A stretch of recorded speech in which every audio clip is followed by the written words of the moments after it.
350 thèses par an, plus de 4000 enseignants-chercheurs, 19 associations scientifiques. En France, les sciences de gestion occupent une place de plus en plus importante au sein de l'enseignement supérieur. 18,4% des étudiants sont actuellement formés à la gestion, contre 17,6% il y a 6 ans. Une progression à laquelle la FNEJ a beaucoup contribué. La FNEJ, depuis bientôt plus de 40 ans, a été pionnière dans le développement des sciences de gestion. D'abord en envoyant de nombreux jeunes doctorants faire leur doctorat aux États-Unis et dans d'autres pays européens. Et depuis, la FNEJ a développé de très nombreux programmes qui tous ont des buts très simples, le développement d'enseignement de gestion, le développement de la recherche et en fait la prise de conscience, notamment par l'ensemble du grand public, de la place et de l'utilité des sciences de gestion en France, notamment pour le développement de notre économie nationale.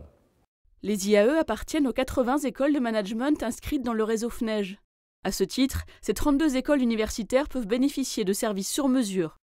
Nous représentons la face publique de l'enseignement supérieur de la gestion et donc en tant que tel, la FNEJ pour nous est un espace important à la fois de diffusion d'un certain nombre de séminaires, donc de prestations de services pour nos enseignants-chercheurs, pour l'ensemble de nos personnels, mais également un certain nombre de prestations de services à destination de nos étudiants, de nos candidats. Nous totalisons environ 45 000 étudiants sur l'ensemble des cycles de formation de l'enseignement supérieur. C'est environ plus de 1200 enseignants-chercheurs et enseignants de gestion et des sciences de gestion.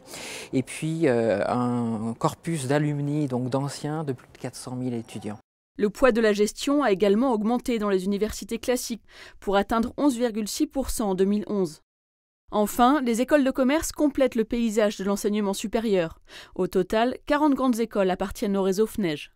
Dans le paysage français de l'enseignement supérieur, les écoles supérieures de commerce et de management représentent une force vive importante dans les sciences de gestion avec 4000 enseignants-chercheurs, pratiquement 40% des grades de master délivrés par an dans les sciences de gestion, donc une force académique puissante. Le rôle essentiel des écoles de management en France se décompose en deux grandes parties. La première, c'est de permettre à des jeunes d'accéder à des formations et à des responsabilités importantes dans leur vie professionnelle. Et la deuxième, c'est surtout de répondre aux besoins de développement économique, donc des entreprises, dans une économie mondialisée et complètement dématérialisée. Ces dernières années, la FNEJ a joué un rôle majeur dans l'internationalisation des établissements français de gestion. Elle a notamment aidé à la délocalisation des programmes et facilité des partenariats hors des frontières. Aujourd'hui, les écoles membres de la Conférence des grandes écoles comptent ainsi 17% d'étudiants étrangers.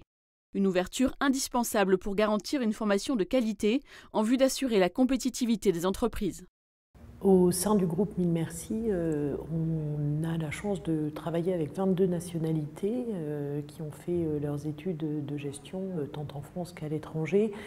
Cette diversité, cette richesse est extrêmement importante. À la fois, c'est un vecteur d'innovation dans nos métiers, mais bien sûr aussi un élément extrêmement important dans l'accélération de la croissance à l'international. En 2013, le rapport sur la compétitivité mondiale du World Economic Forum a placé la France en 23e place sur 148 pays. La même année, le Financial Times a classé 18 établissements tricolores parmi les 75 meilleurs en Europe, dont 6 dans le top 20. Un résultat de bon augure pour l'enseignement de la gestion en France. Les perspectives de l'enseignement de gestion me paraissent à la hauteur des espoirs que l'on met dans l'entreprise aujourd'hui dans notre pays. Enfin, nous avons compris que c'était au sein de l'entreprise que se créaient les richesses, les emplois. Et donc, si l'on veut de bonnes entreprises, il faut aussi une bonne gestion. Je l'ai constaté tout au long de ma carrière, c'était particulièrement limpide à Carrefour, où l'unité de base d'un magasin était très autonome et où on voyait immédiatement la différence entre les bons gestionnaires et les mauvais.